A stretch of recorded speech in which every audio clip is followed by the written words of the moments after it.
O Bolsonaro está fora da eleição neste momento, mas não pode desconhecer o prestígio dele.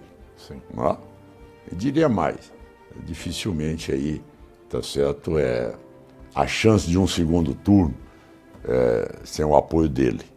Eu tenho aqui que reconhecer que o prestígio dele é muito forte. Fala pessoal, deixa eu compartilhar com vocês esse vídeo do Ronaldo Caiado. O que eu mais gostei aqui foi a humildade dele em dizer que sem o Bolsonaro fica muito difícil ir para o segundo turno. É lógico, é claro, se Bolsonaro não tiver em condições de disputar a presidência da República em 2026. E o Ronaldo Caiado, humildemente, reconhece que o Bolsonaro é uma força política aqui no Brasil muito forte. Então aqui nessa entrevista ele vai falar sobre a sua candidatura para 2026, que lógico, ele vai se candidatar e vai disputar a presidência da República. E se for para tirar o Lula e o Bolsonaro não estiver ativo nem em condições de disputar, eu vou votar nele, com certeza, né? Ou então em qualquer um que o Bolsonaro indicar para 2026, desde que tire esse desgoverno que aí está. Isso aqui é a nossa bandeira. Mas eu quero deixar com vocês esse vídeo aqui para vocês conferir. Depois vocês colocam aqui nos comentários o que vocês acham do Ronaldo Caiado, do governo dele lá em Goiás. Então vamos assistir esse vídeo. Antes, inscreva-se aqui no canal, curte, comente, compartilhe esse vídeo. E se você quiser fazer de 2 a 5 mil reais, eu vou deixar uma aula totalmente gratuita lá no primeiro comentário fixado. Assista a aula que você vai aprender como fazer da sua casa de 2 a 5 mil reais. Vai lá, vamos assistir esse vídeo agora. Na sua avaliação, há chances de um candidato nascido no agro ser candidato a presidente em 2026? Olha, é uma verdade. Naquele momento em que eu fui candidato, em 86... Foi 89, né? 89 foi a candidatura a presidente da República, 89. Em 86 já existia um preconceito muito forte contra o setor e realmente por falta de uma política rural, ao mesmo tempo com a política agrícola crescida de pesquisas, tá certo? O Brasil importava quase tudo. O Brasil produzia 60 milhões de toneladas de grãos. Importava quase tudo. Então não éramos autossuficientes para nada. A cesta básica ela custava mais da metade de um salário mínimo. Quase 70% de um salário mínimo se gastava com cesta básica. Eu vejo que hoje a sociedade ela analisa bem o perfil de cada cidadão que se propõe a candidatar, como é que ele se comportou na vida pública, como é que ele explica suas posições, não é? Qual é o nível de coerência que ele tem. Outro ponto importante que eu acredito muito é o político ter independência moral. É algo que, é lógico que ninguém sabe se ele vai ter, mas isso é importante, ver exatamente a vida pregressa do candidato, saber se você tem independência moral para botar em prática o que ele fala.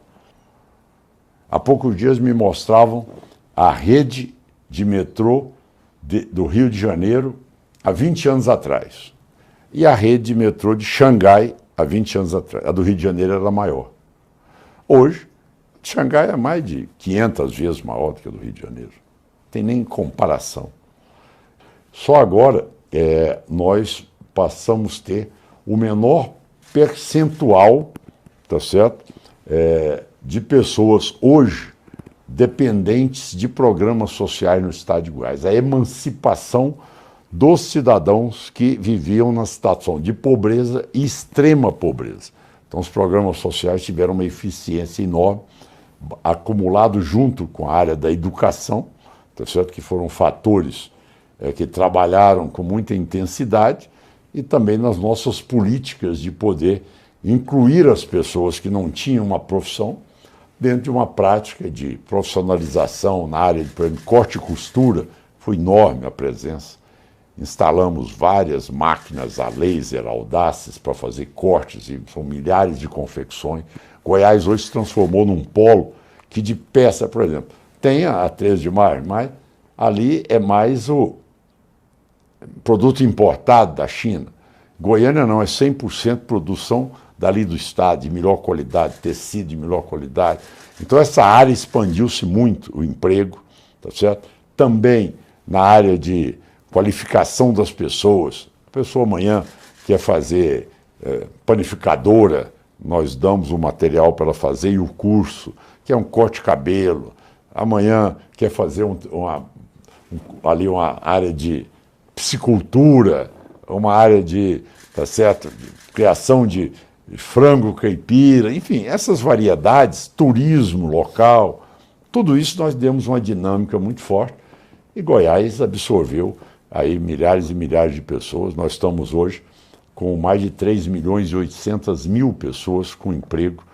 Hoje Goiás está aí na região centro-oeste que mais proporcionou emprego à população. Ao menos na política eu posso te dizer que como executivo, eu agradeço muito aos goianos, mas eu cumpri com aquilo que eu me propus a ser governador de Goiás. E Goiás era um estado entregue à criminalidade. Eu cheguei, certa vez, até a dizer que era a Disneylândia, tá certo? Do banditismo, da criminalidade.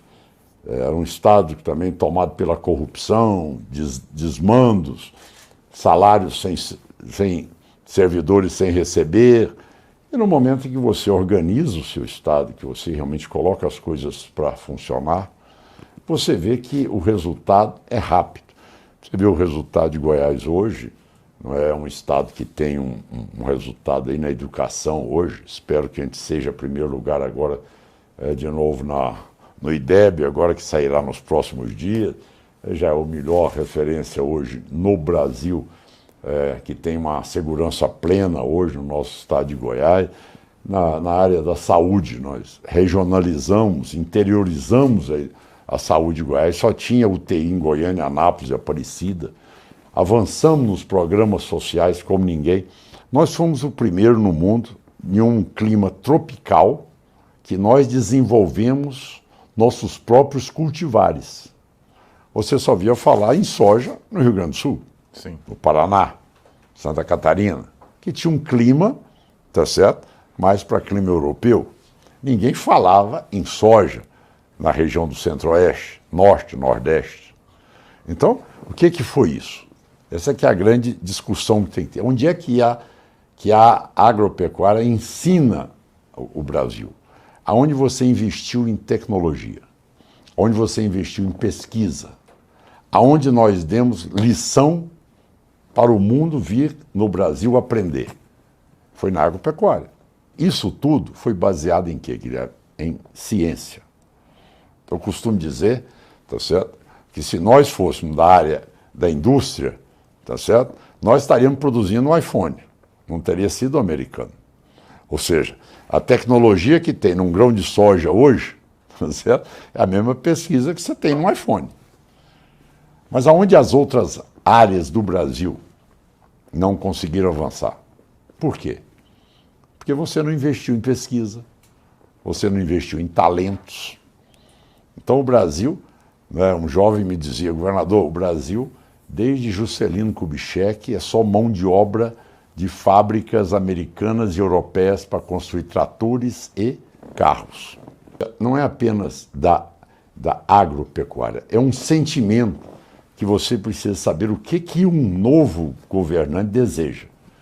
Se ele vai realmente investir em tecnologia e pesquisa, ou nós vamos ficar eternamente atrasados. Então, você nota que o cidadão brasileiro, ele já não se conforma com essa tese de que nós não sabemos nem copiar o que nós produzimos dos europeus e dos americanos, nem para criar a nossa própria indústria. Uhum. Então, isto é que é a carência muito grande no Brasil hoje. E esse é o ponto que nós temos que desenvolver o país. Nós temos que mostrar que, fora a agropecuária e a Embraer, você não tem nenhuma referência no Brasil em relação às outras áreas de prestação de serviço, de comércio, de indústrias competitivas, nada disso.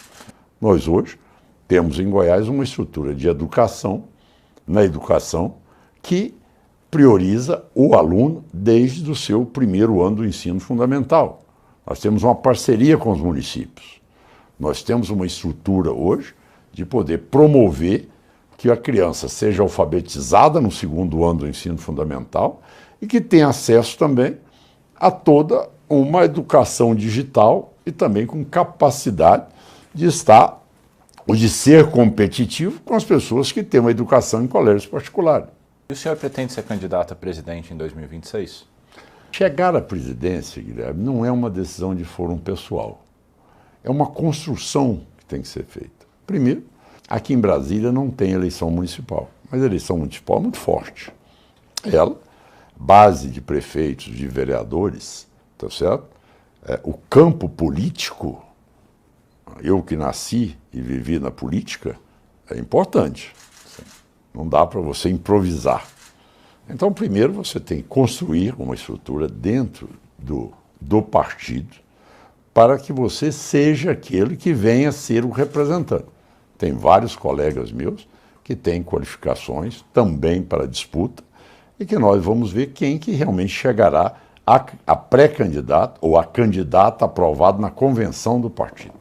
Você precisa ter aliança, aglutinar outras forças, trazer mais partidos, ter mais tempo de rádio, televisão, para você poder debater, para as pessoas lhe conhecerem, para você colocar qual é a sua determinação à frente daquele projeto. Ora, tudo isso são etapas, tá certo?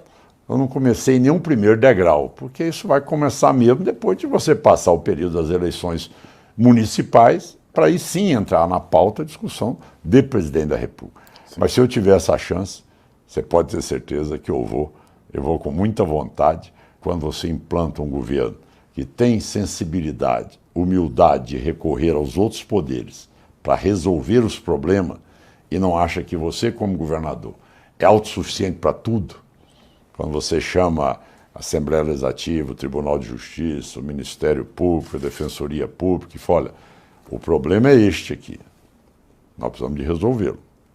Não é só do governador, não é só do executivo. Então essa parceria deu certo. Isso levou o Goiás a ter, graças a Deus, uma gestão que foi reconhecida em todas as avaliações. O senhor acha que é possível ter o apoio dele numa eleição presidencial, como ele teoricamente está fora da disputa pelas decisões da Justiça? O Bolsonaro está fora da eleição neste momento, mas não pode desconhecer o prestígio dele. Sim. Não é? Eu diria mais, dificilmente aí, tá certo, a chance de um segundo turno sem o apoio dele. Eu tenho aqui que reconhecer que o prestígio dele é muito forte, tá certo? Hoje, terminada uma eleição, não tendo mandato, e o quanto ele é apoiado pela população e o quanto ele é reivindicado, tá certo, por todos os estados para estar presente em vários municípios, isso mostra que ele saiu do governo, tá certo, mas com uma aceitação e uma popularidade, tá certo, acima de qualquer outro presidente que já assumiu aquela cadeira. Ele tem as convicções dele, eu tenho as minhas. Agora, não é porque você desentende em decorrência de uma pauta que isso aí seja desentendimento em outras pautas. Não. Até porque, dentro do Congresso Nacional, às vezes você diverge até de posições internas do seu partido. Sim. Não é verdade? Agora, isso não quer dizer que é uma ruptura completa. Eu acho que esse é o lado, Guilherme, que os brasileiros, ou seja, que a política brasileira precisa de evoluir. A contestação, o debate é salutar. Não se pode ter uma posição de que, olha, se um ganhou, ele vai para o céu, o outro que perdeu vai para o inferno. Entendeu? A política ela não pode ser mais assim. Ela tem que ser uma política que você construa um sentimento, você sabendo que numa democracia você vai ter sempre os dois lados. As pessoas esperam de nós, tá certo? Na verdade, é que tenha tranquilidade, que tenha segurança pública, que ele tenha ali condição de poder tratar o filho dele quando estiver doente, ele mesmo, não é? Que tenha uma educação, que ele tenha uma cidade bem tratada, enfim, que ele tenha um programa social para atender as regiões mais carentes. Que o principal é você poder ter um Estado eficiente. E o Estado eficiente tem que ser aquele que atende o maior número de pessoas e dê a melhor qualidade de vida para as pessoas. Não tem porquê essa concentração de poder dentro de Brasília. Eu não tenho que ter a tutela de Brasília. Eu sou um ente federado. Eu tenho constitucionalmente a minha independência. Como é que eu vou ficar dependendo amanhã do que o Conselho vai me passar de mesada? Como? Eu não posso gerir a minha arrecadação?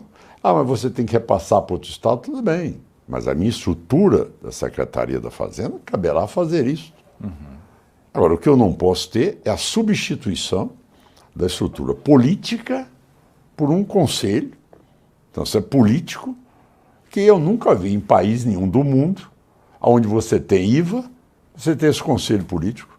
Ah, porque o Brasil é grande. Então, se o Brasil é grande e nós temos várias situações que são diferentes do Amapá, o Rio Grande do Sul, de Pernambuco até Rondônia, o Acre, como é que você fala em liberdade, então, se você vai fixar um tributo de 33%, que é o IVA nacional, de 33%?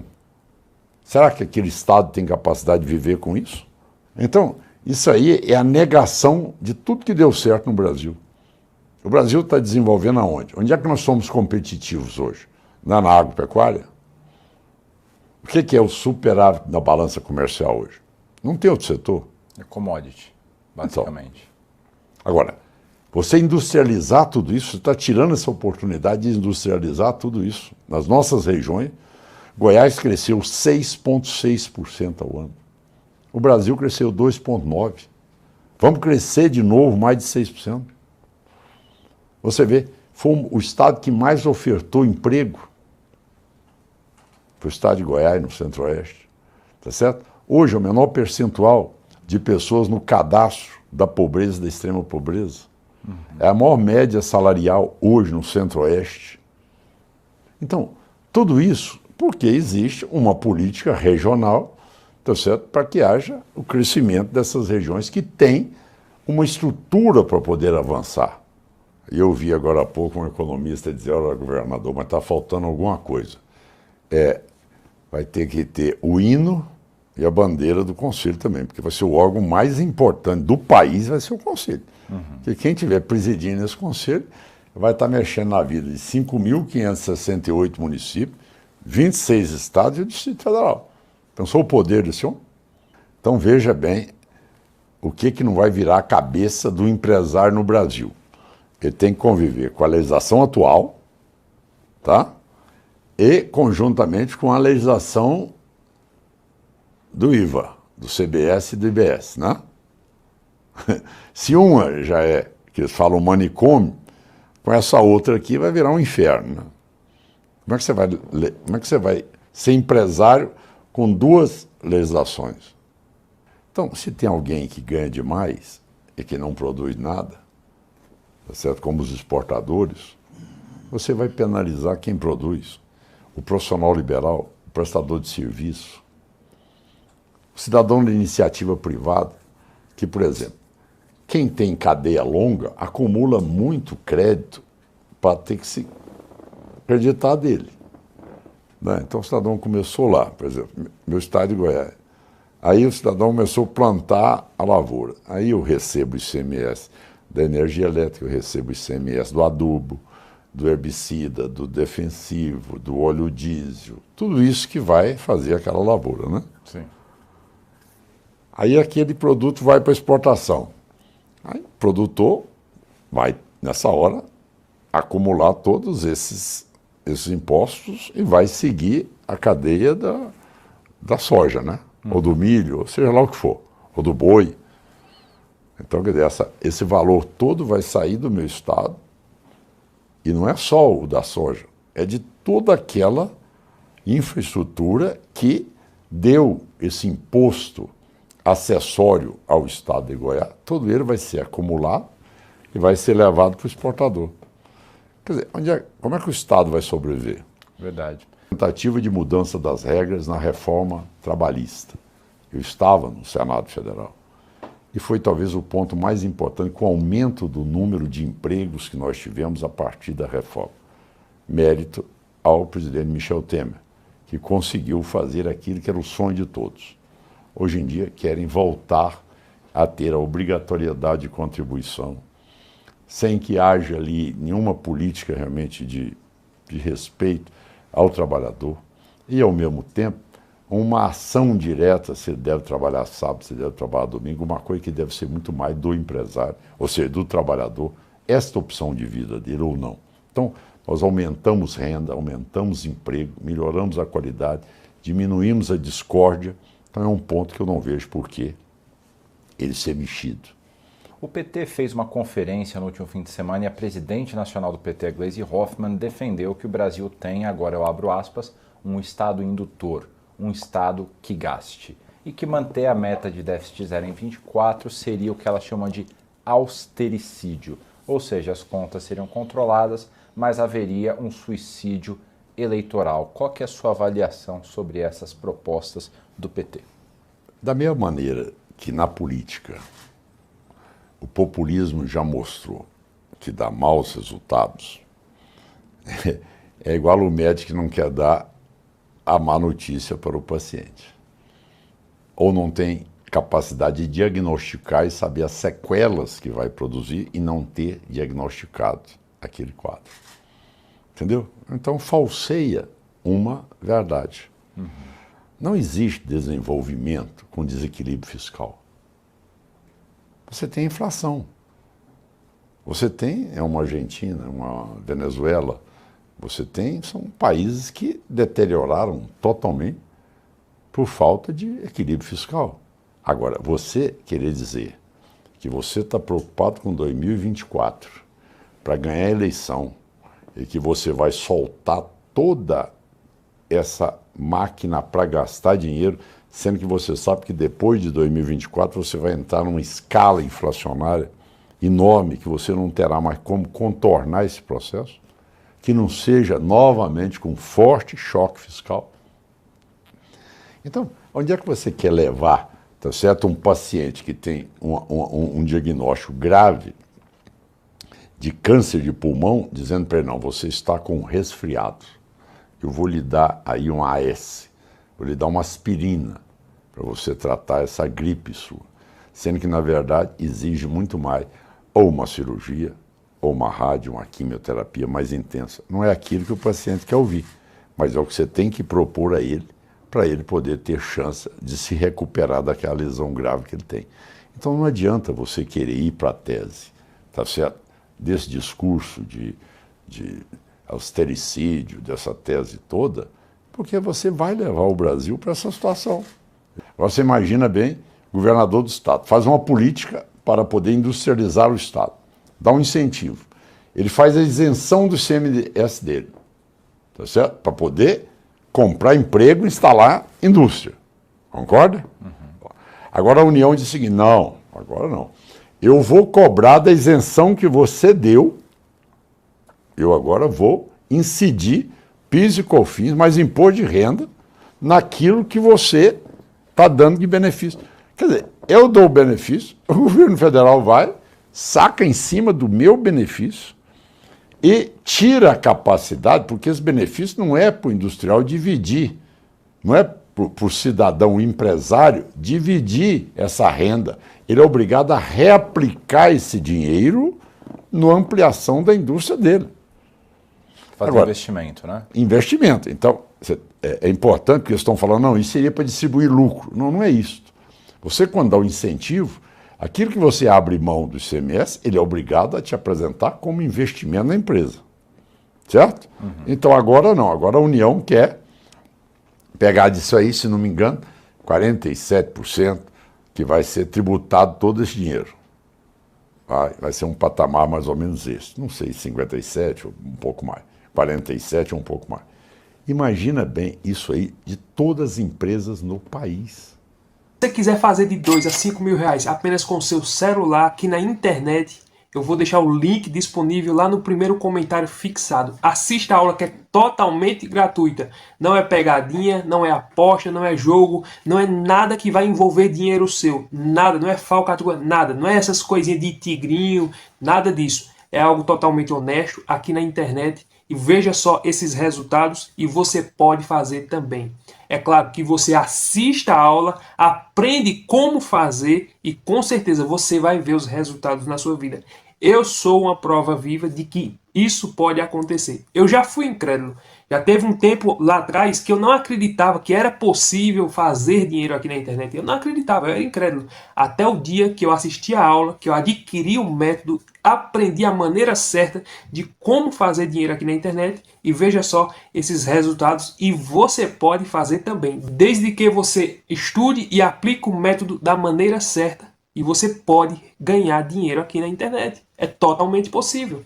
Se você trabalha e quer acrescentar uma renda no seu salário, faça isso aqui na internet, até porque o salário de hoje em dia não dá para nada. Então você tem que ter outras fontes de renda para acrescentar nas suas coisas. E se você quiser viver, é possível também. Quantas e quantas pessoas não vivem através da internet? Muitas pessoas. Então, aí você diz, mas eu não acredito que isso é verdade. Então assista a aula, é totalmente gratuita, não vai ser cobrado nada de você. O link está no primeiro comentário fixado. Você clica lá, assista a aula, você vai ver todo o passo a passo, como se construir, como fazer vídeos aqui na internet. Veja só, eu faço vídeos aqui na internet através desse canal que você está assistindo e veja só os resultados. Ou seja, você pode fazer também. Você diz, mas eu não tenho uma câmera boa, eu não quero aparecer. Não precisa aparecer. Você pode fazer vídeos anônimos. Postar vídeos na internet sem mostrar seu rosto. As pessoas nem sabem que é você e está lá um vídeo seu e mensalmente aquele vídeo está gerando renda para você. Então, isso é totalmente possível de fazer aqui na internet. Tem um passo a passo, um método no link que está lá no primeiro comentário e aqui na descrição. Tem um passo a passo de como você fazer isso, de 2 a 5 mil reais. Então, se você está na dúvida, tire suas dúvidas. Se você não acredita, assista. Não vai ser cobrado nada de você. Se você tiver interesse, você vai e aplica o método. Se você não quiser, também você não vai perder nada com isso. Mas eu tenho certeza, se você fizer tudo passo a passo do jeito que está ali, você vai colher os resultados e você vai dizer, ainda bem que eu apliquei esse método e posso gerar receita e renda aqui na internet. Então, assista esse vídeo, porque eu não sei por quanto tempo ele vai estar no ar. Pode ser que a qualquer momento ele saia do ar e eu não poste mais esse link aqui. Então aproveita essa oportunidade e eu tenho certeza que você vai ser muito beneficiado com esse treinamento que está lá no primeiro comentário fixado. Clica lá no link. Tá aí, pessoal. O Ronaldo Caiado é um dos nomes que vai disputar em 2026. Eu não conheço muito bem ele, mas só o fato dele ser oposição a Lula e dele ser também um centro-direita, não tenho a certeza se ele tem as mesmas pautas que o Bolsonaro, mas com certeza ele já vai ser uma oposição a Lula. Isso aí já é claro já. Então, eu gostei muito das propostas dele, eu gostei, e pelo pouco que eu tenho acompanhado o que ele tem feito lá em Goiás, no seu estado, né, sobre a criminalidade que reduziu, sobre como o estado dele tem crescido, então é uma pessoa, um nome forte, né, para disputar e quem sabe vencer. Agora é claro, ele tem que ter o apoio de Bolsonaro.